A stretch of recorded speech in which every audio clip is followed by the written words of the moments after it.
بسم اللہ الرحمن الرحیم نحمده ونصلی علی رسولہ الکریم اما بعد۔ حضرات محترم اور سامعین کرام، آپ حضرات کی خدمت میں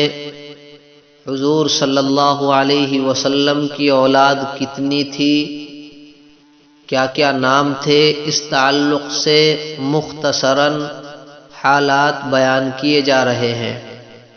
مؤرخین اور محدثین کا اس پر اتفاق ہے کہ آپ صلی اللہ علیہ وسلم کے 4 لڑکیاں ہوئی،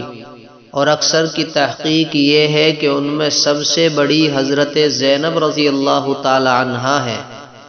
پھر حضرت رقیہ رضی اللہ تعالی عنہا، پھر حضرت ام کلثوم رضی اللہ تعالی عنہا، پھر حضرت سیدہ فاطمہ رضی اللہ تعالی عنہا۔ لڑکوں میں البتہ بہت اختلاف ہے، جس کی وجہ یہ ہے کہ یہ سب حضرات بچپن ہی میں انتقال فرما گئے تھے، اور عرب میں اس زمانے میں تاریخ کا اہتمام کچھ ایسا نہ تھا۔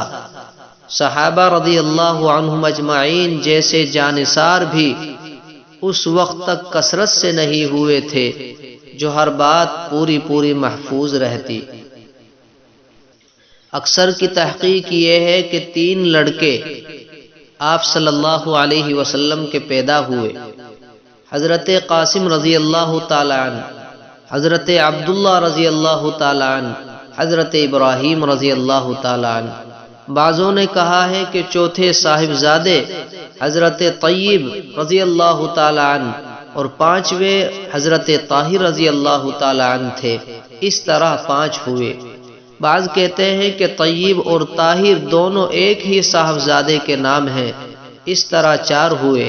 اور بعض نے کہا ہے کہ حضرت عبداللہ رضی اللہ تعالی عنہ کا نام طیب اور طاہر تھا، اس طرح 3 ہی لڑکے ہوئے،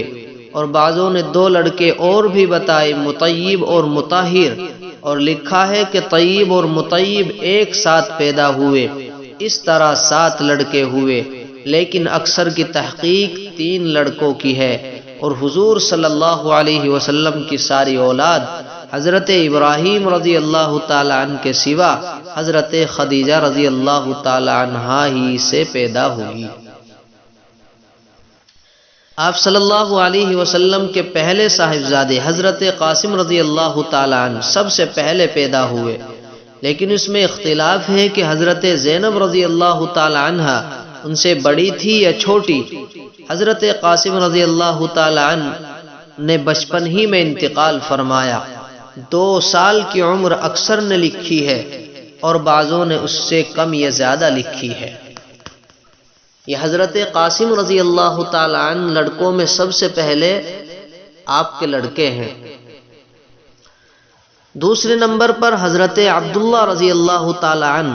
جو نبوت کے بعد پیدا ہوئے، اور اسی وجہ سے ان کا نام طیب اور طاہر بھی پڑا، اور بچپن ہی میں انتقال ہوا۔ یہی اللہ کے رسول صلی اللہ علیہ وسلم کے صاحبزادے ہیں کہ جن کے انتقال پر، اور بعضوں نے لکھا ہے کہ حضرت قاسم رضی اللہ تعالی عنہ کے انتقال پر کفار بہت خوش ہوئے کہ آپ صلی اللہ علیہ وسلم کی نسل منقطع ہو گئی، یعنی ختم ہو گئی، نعوذ باللہ، جس پر سورہ انا اعطینہ نازل ہوئی، اور کفار کے اس کہنے کا کہ جب نسل ختم ہو گئی تو کچھ دنوں میں نام مبارک بھی مٹ جائے گا، یہ جواب ملا کہ الحمدللہ آج 1450 سال برس بعد تک بھی حضور صلی اللہ علیہ وسلم کے نام کے فدائی کروڑوں موجود ہیں، یعنی آپ صلی اللہ علیہ وسلم سے محبت رکھنے والے اور آپ کے امتی آج بھی موجود ہیں اور قیامت تک رہیں گے۔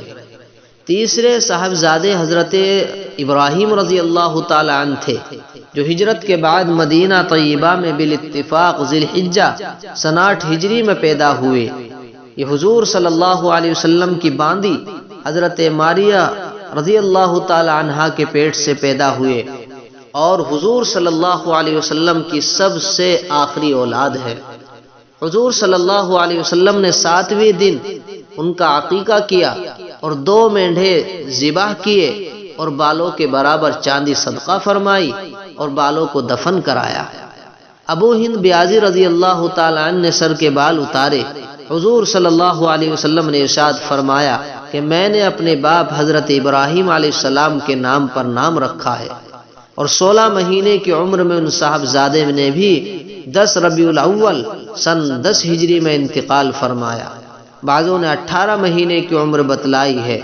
حضور صلی اللہ علیہ وسلم کا ارشاد ہے کہ ابراہیم رضی اللہ تعالی عنہ کے لیے جنت میں دودھ پلانے والی تجویز ہو گئی ہے۔